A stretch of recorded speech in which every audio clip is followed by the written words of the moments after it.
Imagina una cabaña de madera construida hace 700 años, aún en pie, sin grietas, sin podredumbre, resistiendo lluvias, inviernos y siglos.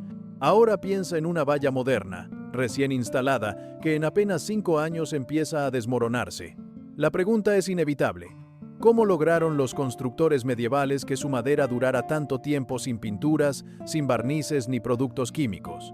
La respuesta está en una mezcla de sabiduría, observación y respeto por la naturaleza que hoy hemos olvidado. En la Edad Media, la madera no era solo un material, era el alma de la civilización. Todo se construía con ella, desde casas y puentes hasta carros, barcos y armas. Y los carpinteros medievales sabían que no toda madera servía para todo. Su secreto comenzaba antes de cortar el primer árbol.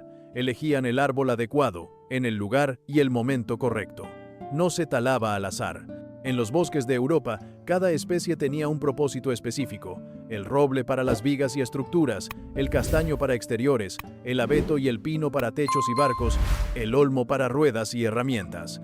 Cada tipo de madera tenía su propio carácter, y los maestros carpinteros lo conocían tan bien como un herrero conoce su hierro. El momento del corte era crucial. Los carpinteros medievales talaban los árboles en invierno, cuando la savia estaba dormida y el contenido de agua era mínimo. Sabían que si se cortaba en primavera o verano, la madera se llenaba de humedad y atraía insectos y hongos. Pero si se talaba en el frío, el tronco quedaba más seco, más denso y menos propenso a pudrirse. A esa práctica la llamaban cortar en luna menguante, porque también creían y no estaban del todo equivocados que la fase lunar influía en el flujo de la savia. Los anillos de crecimiento se formaban más apretados, lo que daba una madera más compacta y estable. Después del corte, venía el promerto secreto del secado. Hoy, la madera se seca en hornos durante unas horas o días. En la Edad Media, se secaba al aire, durante meses o incluso años. Los troncos se apilaban bajo techos ventilados, protegidos de la lluvia pero abiertos al viento. Los carpinteros esperaban a que la humedad natural desapareciera lentamente. Era un proceso lento, sí, pero garantizaba que la madera no se deformara ni se agrietara. A veces, las familias guardaban la madera durante una generación entera antes de usarla en la construcción. Para ellos, la paciencia no era pérdida de tiempo, era garantía de eternidad. Otro truco que marcaba la diferencia era cómo se cortaba el tronco. En lugar de serrar de cualquier manera, los carpinteros medievales usaban el método del aserrado radial. Cortaban desde el centro hacia afuera, siguiendo la dirección natural de las fibras. Esto producía tablones más resistentes al agua y menos propensos a torcerse. Hoy, la mayoría de la madera se corta de forma tangencial más rápida y barata, pero ese tipo de corte deja la superficie más abierta a la humedad y la descomposición. Y, si hablamos de protección, los constructores medievales no usaban químicos ni pinturas industriales. Usaban la química natural del propio bosque. Uno de sus secretos era el tanino, un compuesto presente en maderas como el roble y el castaño. El tanino actúa como conservante natural, evitando que los hongos y bacterias destruyan la celulosa. Cuanto más tanino contenía una madera, más años podía resistir sin pudrirse. Por eso, muchas de las estructuras medievales que sobreviven hasta hoy, puentes, iglesias, catedrales, están hechas casi exclusivamente de roble. Pero no solo dependían de la especie de madera, también la trataban con fuego. Sí, el fuego. La técnica del shōsugi-ban, aunque popularizada siglos después en Japón, ya tenía sus equivalentes en Europa. Los carpinteros medievales pasaban las vigas o estacas rápidamente sobre llamas controladas para carbonizar la superficie exterior. Esa fina capa negra sellaba la madera, la hacía impermeable y la protegía contra insectos. Era un barniz natural, hecho con el mismo elemento que solía destruir, el fuego. En los barcos, donde la humedad era constante, los carpinteros medievales aplicaban mezclas de aceite de linaza, cera de abejas y resina. Esos aceites penetraban profundamente en la madera, llenando los poros y evitando que el agua la pudriera. El resultado eran embarcaciones que podían navegar durante décadas sin desintegrarse, incluso bajo el agua. En excavaciones arqueológicas se han encontrado piezas de barcos de más de 800 años en condiciones sorprendentes. Y no debemos olvidar el ese cuarto uso del entorno natural. Los carpinteros sabían dónde construir para evitar la podredumbre. Elevaban las estructuras sobre piedra o pilares, de modo que la base de madera nunca tocara directamente el suelo húmedo. Los tejados sobresalientes evitaban que la lluvia cayera sobre las paredes. Cada detalle estaba pensado para mantener la madera seca y ventilada. Era arquitectura funcional nacida de la observación, no de los planos. En cambio, en el mundo moderno, la madera se corta sin cuidado, se seca con prisa y se sella con químicos que impiden su respiración. Cuando el agua logra entrar, queda atrapada dentro y destruye las fibras desde adentro.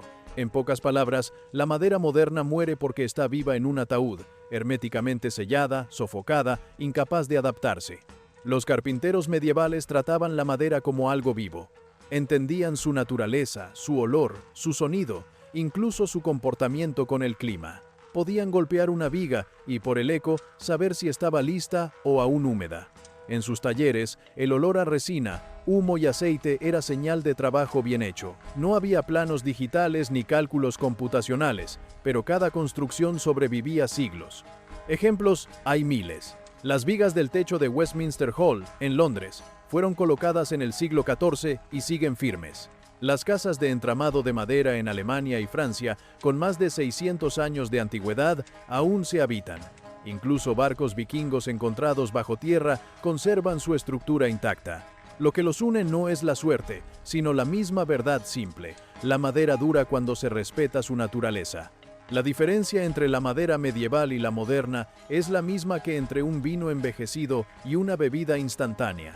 La primera mejora con el tiempo, la segunda se degrada.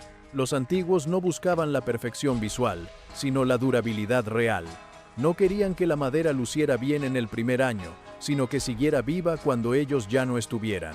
Y tal vez ahí está la lección más importante. La durabilidad no se logra con tecnología, sino con tiempo.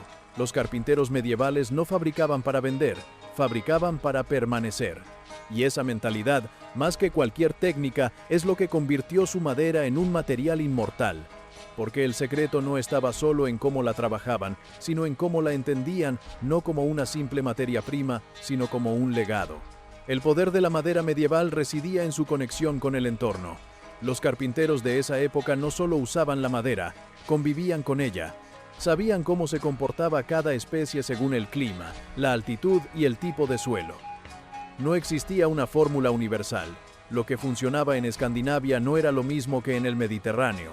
Por eso, los constructores medievales no imponían su técnica, sino que se adaptaban a la naturaleza. Entendían que la madera tenía su propio ritmo y que forzarla era condenarla a morir joven. En los bosques europeos, cada árbol crecía lentamente, bajo la sombra de generaciones anteriores. Esa lentitud era clave. Un árbol que crece despacio desarrolla anillos de crecimiento más apretados, lo que produce una madera densa, compacta y resistente. Hoy, los bosques comerciales talan árboles jóvenes, de apenas 20 o 30 años. Sus fibras son blandas, su estructura es débil, y cuando se secan, se deforman con facilidad. Pero en la Edad Media, los carpinteros esperaban. Elegían árboles centenarios, maduros, que habían resistido tormentas y heladas. Esos árboles, al morir, dejaban una madera tan fuerte como el hierro. Después del corte, los troncos no se apilaban sin más. Se clasificaban cuidadosamente según su propósito. Las partes inferiores, más densas, se destinaban a vigas y estructuras. Las partes superiores, más ligeras, se usaban para techos o mobiliario. Incluso la dirección del corte importaba. El corazón del tronco, la parte más antigua, se reservaba para piezas expuestas a la humedad, como cimientos o embarcaciones. Cada sección tenía su destino y nada se desperdiciaba. Los carpinteros medievales también sabían cuándo no usar la madera. Si un tronco tenía signos de podredumbre o insectos, se rechazaba sin dudarlo. Preferían esperar meses a arriesgarse a usar un material imperfecto. En su mentalidad, una construcción debía durar siglos, no años, y eso significaba respetar los límites del material, no disfrazarlos. Una vez seleccionada la madera, el proceso de curado se convertía en una obra de paciencia. Las piezas más grandes se dejaban reposar durante años, protegidas del sol directo y de la lluvia, mientras que las más pequeñas se trataban con métodos naturales. En muchas regiones, las maderas se sumergían en agua de mar o en estanques de agua dulce durante semanas. Este proceso, conocido como ahogamiento, eliminaba los azúcares y almidones que atraían insectos y hongos. Luego se secaban lentamente bajo sombra. Cuando el agua se evaporaba, el resultado era una madera tan estable que podía durar generaciones enteras sin deformarse. Otro truco ancestral consistía en impregnar la madera con resina o alquitrán vegetal. Los carpinteros derretían resina de pino o abeto y la aplicaban caliente sobre la superficie. Este recubrimiento repelía el agua y sellaba los poros, sin impedir que el material respirara. En zonas costeras, se mezclaba con aceite de linaza para crear una pasta impermeable. Era el protector solar de la madera, pero completamente natural. En los barcos, esta mezcla era vital. Mantenía los cascos a flote durante décadas y evitaba la invasión de moluscos o algas. Los carpinteros medievales sabían además cómo aprovechar el fuego como aliado. Lejos de destruir la madera, el calor controlado la fortalecía. Al exponer las vigas o postes al fuego, se creaba una capa carbonizada en la superficie que hacía de escudo. Este método, conocido hoy como madera quemada, no solo repelía insectos, sino que hacía la estructura más resistente al agua. Algunas iglesias escandinavas conservan vigas carbonizadas del siglo XII que, después de casi 1000 años, siguen intactas. Pero lo que realmente distingue a la madera medieval es que estaba viva incluso después de trabajada. En lugar de cubrirla con barnices sintéticos que la asfixiaban, los artesanos aplicaban aceites naturales que nutrían las fibras. Con el tiempo, la madera adquiría una pátina, una capa delgada de color y brillo que la protegía y embellecía. Esa superficie no se descascaraba ni se pelaba, se regeneraba. Era el resultado de un proceso orgánico, donde la madera, en lugar de morir, seguía respirando. En la construcción, esa filosofía era evidente. Los edificios medievales estaban diseñados para proteger la madera sin impedir su respiración. Las vigas nunca tocaban el suelo directamente, se colocaban sobre piedras o cimientos elevados. Los tejados sobresalían lo suficiente para evitar que el agua golpeara las paredes. Incluso las ventanas y puertas tenían marcos con inclinación para drenar la lluvia. Cada decisión, por mínima que pareciera, ayudaba a mantener la madera seca y ventilada. Los carpinteros también entendían que el peor enemigo no era el agua, sino la humedad atrapada. Por eso, usaban uniones de madera no clavos que permitían a la estructura expandirse y contraerse con el clima. Las uniones de espiga y mortaja, encajadas a presión, se movían con la madera sin romperse. En cambio, los clavos de hierro, comunes en construcciones modernas, crean puntos de tensión que rajan las fibras con el tiempo. Es por eso que muchos edificios actuales se deforman o colapsan, mientras los medievales siguen erguidos como el primer día. Las Venus casas de entramado de madera, que aún se ven en Alemania o Francia, son un ejemplo perfecto. Los postes principales se colocaban inclinados para distribuir el peso, y los huecos se rellenaban con barro y paja, materiales que también respiraban. Esa combinación hacía que el edificio se adaptara a las estaciones. En verano, se mantenía fresco. En invierno, conservaba el calor. Sin aislantes modernos, lograban un equilibrio térmico que hoy cuesta reproducir. Además, los carpinteros medievales tenían una relación emocional con la madera. No la veían como un recurso, sino como un legado. Cortar un árbol era un acto casi ritual. En muchas comunidades se pedía permiso al bosque antes de talar. El árbol debía morir con propósito, sabiendo que se transformaría en algo útil. Esa conexión espiritual se reflejaba en la calidad del trabajo. No había prisa, porque no se construía para vender, se construía para trascender. Por eso, cuando miramos una viga medieval intacta, no vemos solo madera vieja, vemos siglos de conocimiento, paciencia y respeto. Cada fibra cuenta una historia, cada nudo un esfuerzo. Los carpinteros sabían que si trabajaban bien, sus obras seguirían en pie mucho después de su muerte. Y tenían razón.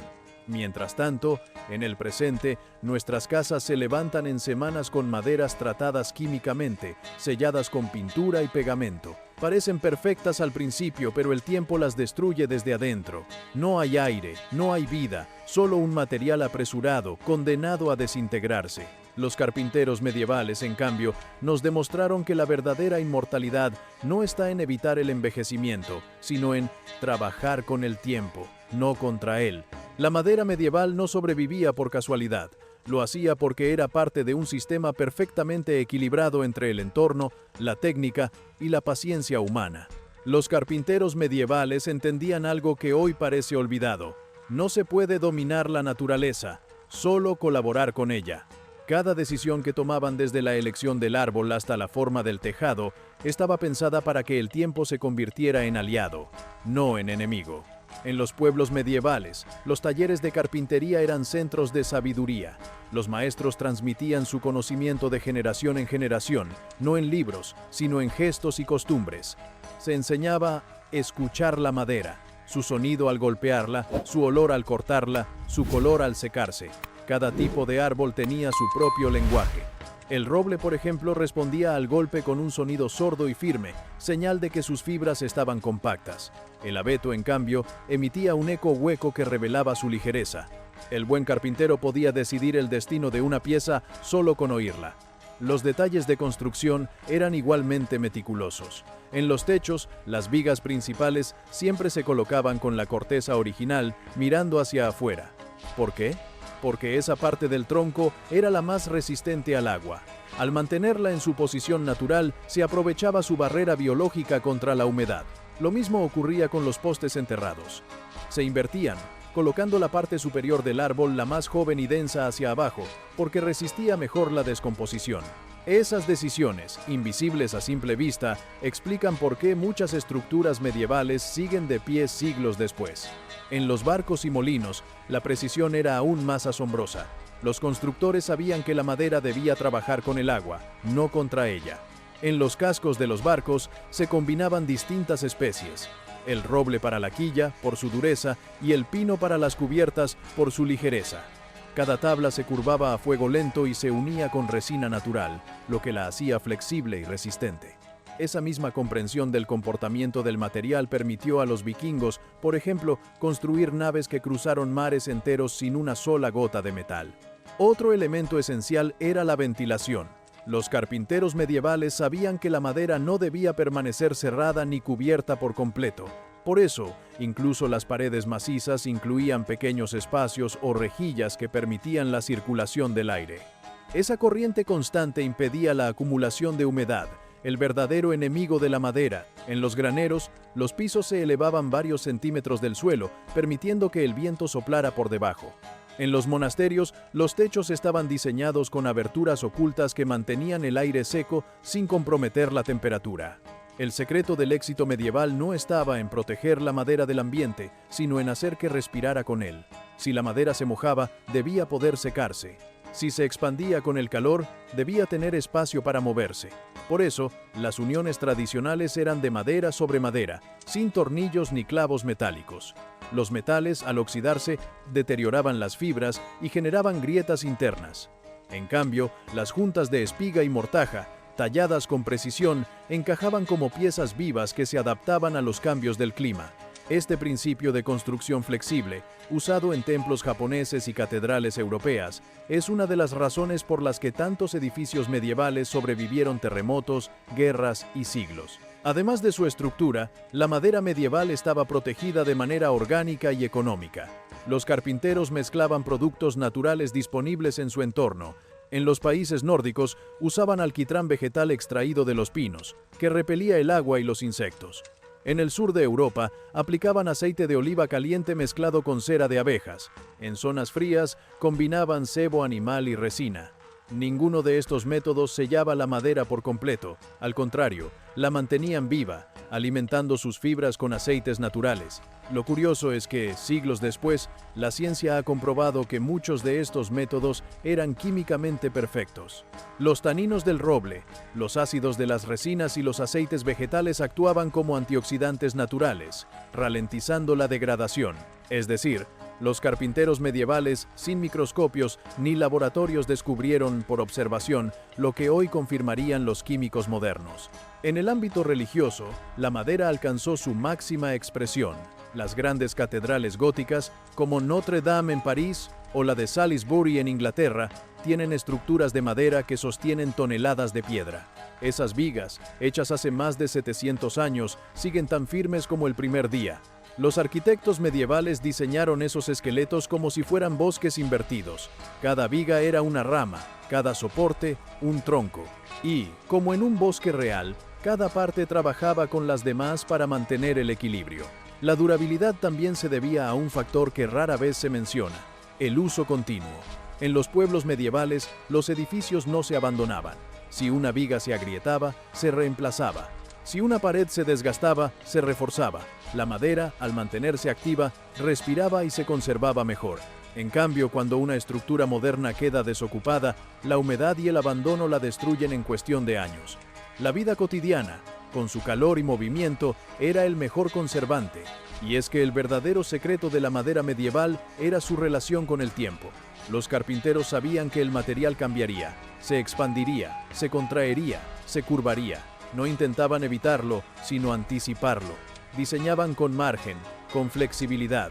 Mientras la arquitectura moderna busca inmovilidad absoluta, la medieval abrazaba el movimiento. Por eso, sus construcciones respiran con el clima, en lugar de quebrarse con él. Los maestros carpinteros también creían que la madera tenía memoria.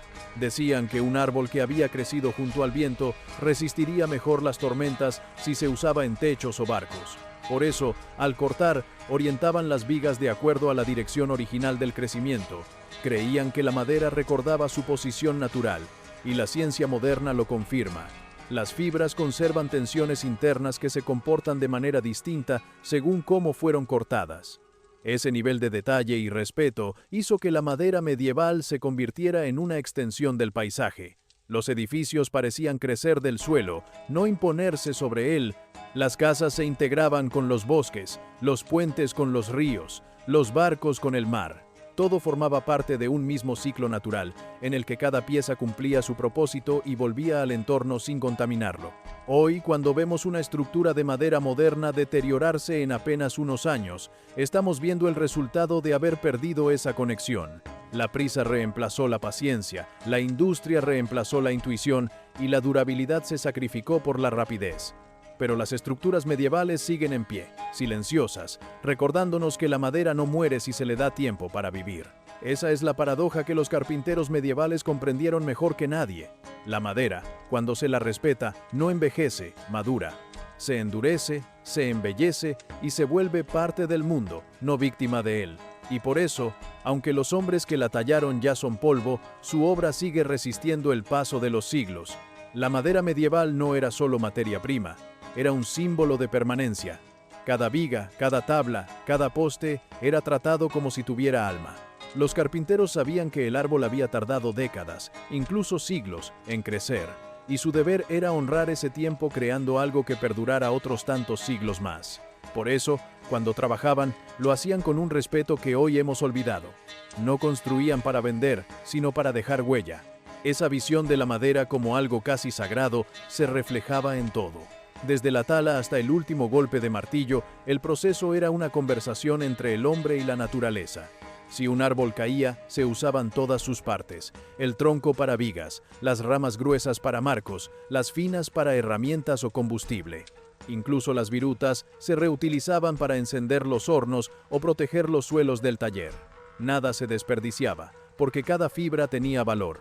Y esa mentalidad de aprovechamiento total era, sin saberlo, el secreto de la sostenibilidad medieval.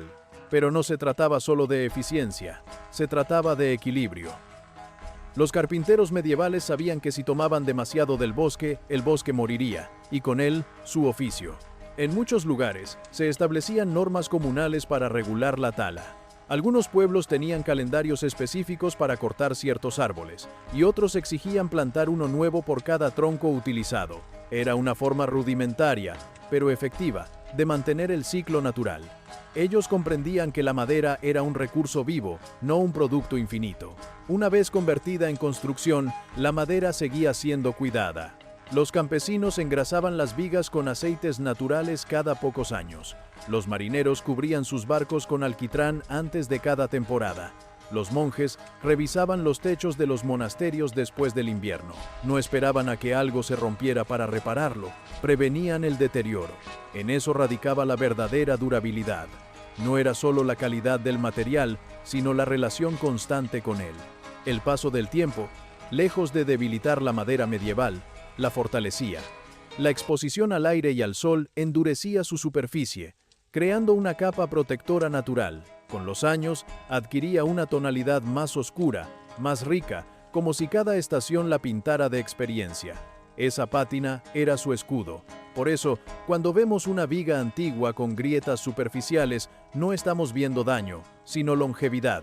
La madera medieval no temía al tiempo, lo absorbía. El ejemplo más asombroso de esto son las estructuras medievales que aún existen. En Europa, hay casas de entramado de madera que datan del siglo XIII y que siguen habitadas. Sus vigas originales soportan el peso de techos y muros sin deformarse. Las iglesias noruegas de madera, llamadas Stavekirke, construidas hace casi 1000 años, permanecen firmes frente a la nieve, el viento y la lluvia. Su secreto no es misterio, sino conocimiento ancestral, madera seca, diseño que respira, aceites naturales y mantenimiento constante. Todo lo que se necesita para crear inmortalidad. En el fondo, la diferencia entre la madera medieval y la moderna no está en el material, sino en la mentalidad. La madera actual se fabrica con prisa, se corta verde, se seca en hornos, se recubre con barnices tóxicos que la sellan como si fuera plástico. Así, cuando el agua entra, ya no puede salir. La humedad queda atrapada, las fibras se pudren desde dentro, y en pocos años, lo que parecía sólido se convierte en polvo. El ser humano moderno, obsesionado con la eficiencia, ha olvidado que la naturaleza tiene su propio ritmo.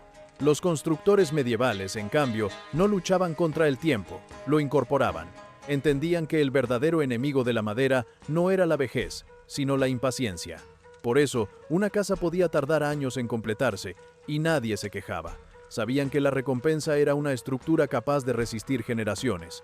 Lo que construían no era un edificio, era un legado familiar, y ese legado iba más allá de lo físico. En la Edad Media, la madera era parte de la identidad. El olor del taller, el sonido del serrucho, el calor del fuego curvando una tabla, todo formaba parte del alma de una comunidad. Un carpintero no solo construía casas, construía historia. Cuando levantaba una viga o un techo, sabía que su trabajo sería visto por nietos y bisnietos de personas que aún no habían nacido. Y eso le daba un sentido de propósito que hoy pocos oficios conservan. En las catedrales góticas, las estructuras de madera que sostienen los techos son auténticos milagros de ingeniería y arte.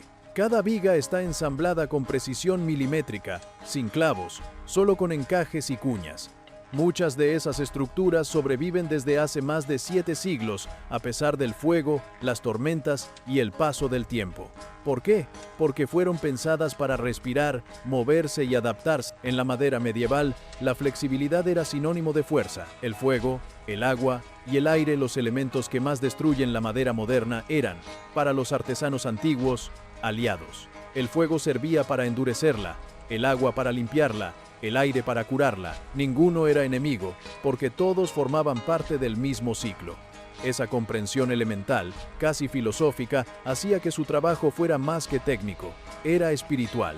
Hoy, mientras las construcciones modernas se derrumban en décadas, las estructuras medievales siguen en pie, desafiando al tiempo.